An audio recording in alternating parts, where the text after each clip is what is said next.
Hello students, मेरा नाम दीपक तिवारी है और जैसा कि आप जानते हैं ज्ञानदीप की वन शॉट वीडियो सीरीज़ में आज जिस टॉपिक के बारे में हम लोग डिस्कस करने वाले हैं बहुत ही इंपॉर्टेंट टॉपिक है, आपकी बहुत ही स्पेशल क्लास है क्योंकि आज हम लोग नेशनल इनकम के बाद नेक्स्ट वीडियो लेकर आए हैं आपके लिए, जिसमें हम लोग बहुत ही इंपॉर्टेंट टॉपिक के बारे में डिस्कस करने वाले हैं। आपने अगर प्लेलिस्ट नहीं चेक की है तो आप जाके प्लेलिस्ट में देख सकते हैं और वैल्यूएबल इन्फॉर्मेशन को ग्रैब कर सकते हैं। हाँ, तो मैं आपको बता रहा था कि आज हम लोग क्या डिस्कस करने वाले हैं। जैसा कि आप जानते हैं कि ऑलवेज आपसे एग्जाम में नेशनल इनकम ही कैलकुलेट करने के लिए नहीं आता है, सम टाइम वो आपसे कुछ और भी डिफरेंट चीजें निकालने के लिए बोल सकता है। जैसे नेशनल इनकम को तो हम एनएनपीएफसी कहते हैं, लेकिन अगर इन केस अगर आपको क्वेश्चन में जीएनपीएमपी निकालना है यानी gross national product at market price या फिर जीएनपीएफसी, तो आप कैसे करेंगे। उसके अलावा आज हम लोग जिस टॉपिक के बारे में डिस्कस करने वाले हैं, हम यहाँ पे वैल्यू एडेड निकालना सीखेंगे। और वैल्यू एडेड का मतलब क्या होता है, एक फर्म की सेल्स अगर उसकी परचेजेस से ज्यादा होती हैं तो जो डिफरेंस होता है ना, that is called value added. ठीक है, तो आज हम इन दो कॉन्सेप्ट के बारे में डिस्कस करेंगे और बिना देरी के हम लोग स्टार्ट करते हैं। तो नेशनल इनकम हमारा चैप्टर चल रहा है, हम यहाँ पे सीखने वाले हैं हाउ टू कन्वर्ट। कैसे कन्वर्ट करोगे आप, तो कन्वर्ट करने के लिए कुछ स्टेप्स हैं जिसे आपको ध्यान रखना है। अगर मैं बात करूं कि अगर हमें ग्रॉस से नेट बनाना है यानी सकल से शुद्ध बनाना है, तो आप यहाँ पे डेप्रिसिएशन माइनस करोगे। डेप्रिसिएशन का मतलब कंजम्पशन ऑफ फिक्स्ड कैपिटल।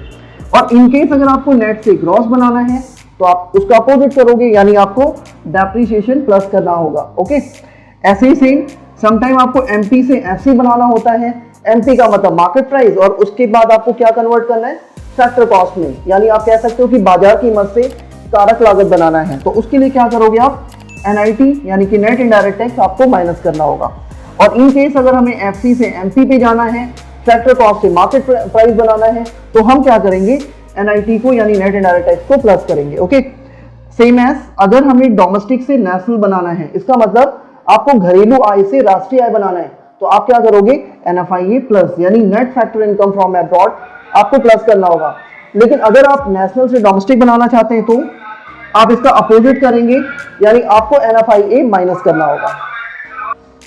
तो आपने देखा कि अगर हमें नेशनल से डोमेस्टिक बनाना है तो हम क्या करेंगे, यहाँ पे एनएफआईए को माइनस करेंगे। ठीक है, तो यहाँ पे आपने स्टेप्स के बारे में सीखा, थोड़ा सा और एक्सप्लेन करते हैं।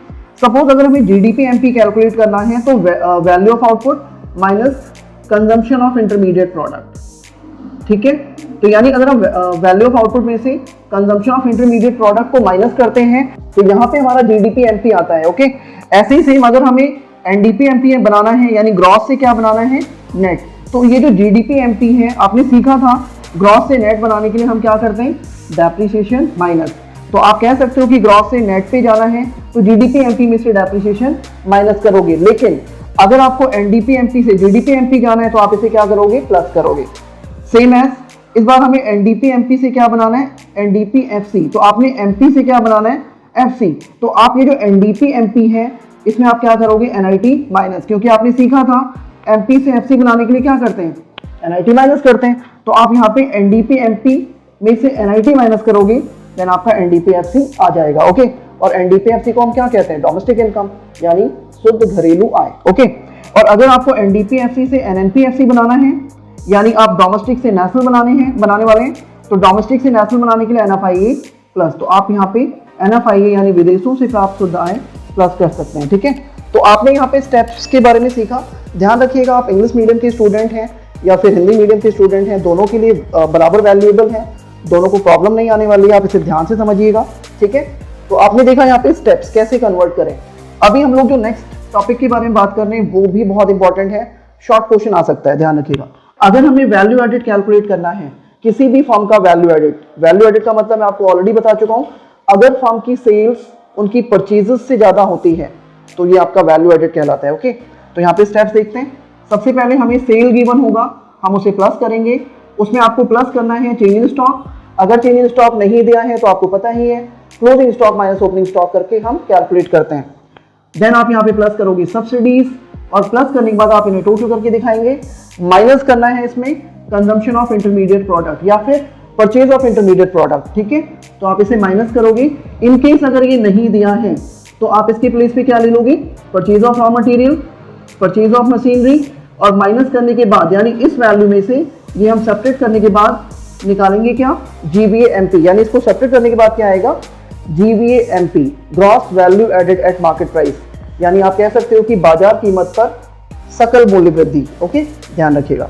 देन इसके बाद हम अगर हमें ग्रॉस से नेट बनाना है, मतलब एनवीए एमपी चाहिए, तो हमें क्या करना होगा, डेप्रीशिएशन माइनस करना होगा। देन आप क्या निकालोगे, एनवीए एमपी। और हाँ, फिर से बता दूं आपको, डेप्रीशिएशन को हम कंजम्पशन ऑफ फिक्स कैपिटल भी कहते हैं। ओके, तो आपने देखा डेप्रीशिएशन माइनस किया तो हमारा एनवीए एमपी आ गया। ठीक है, और अगर हमें एमपी से एफसी पे जाना है, यानी हमें क्वेश्चन में एनवीए एफसी निकाल, तो यहाँ पे आप एनआईटी माइनस करोगे, तो एनआईटी माइनस करके आपका एनवीए एफसी आ जाता है। ओके, बहुत इंपॉर्टेंट है, ध्यान रखिएगा।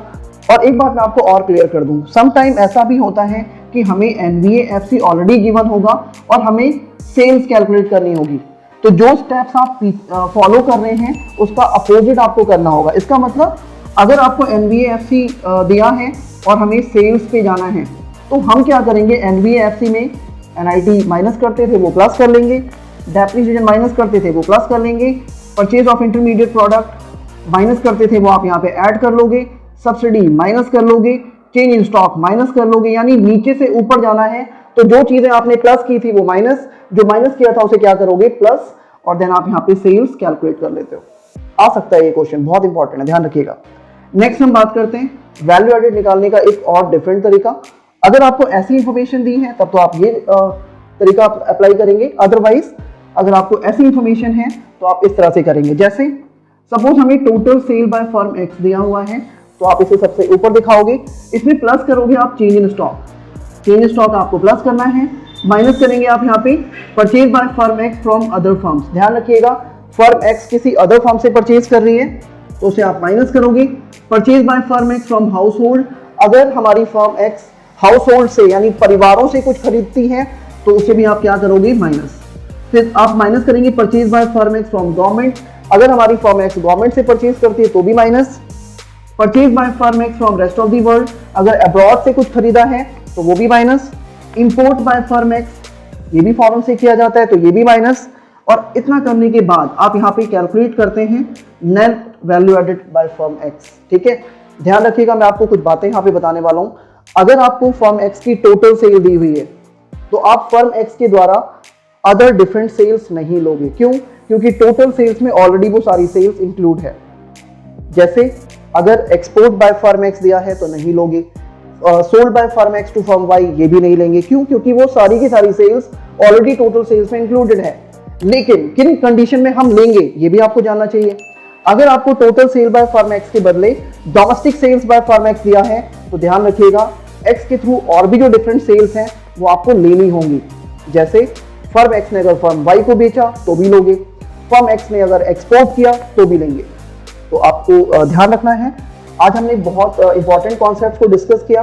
आई होप आप लोगों को समझ में आया होगा, और अगर आपको ये वीडियो पसंद आई हो, ये टॉपिक्स आपको समझ में आया हो, तो आप चैनल को फर्स्ट टाइम अगर आप हैं तो आप सब्सक्राइब करें, बेल आइकन को जरूर दबाएं ताकि इस तरह की जो भी वैल्यूएबल कंटेंट्स हैं जो हम बनाते हैं उसका नोटिफिकेशन आप तक पहुंच सके। और इसे अपने फ्रेंड्स को जरूर शेयर करें, क्योंकि एग्जाम्स हैं, बहुत सारी इंफॉर्मेशन उनको चाहिए और वैल्यूएबल कंटेंट हम अभी बहुत सारा देने वाले हैं आपको बिफोर एग्जाम, ध्यान रखिएगा।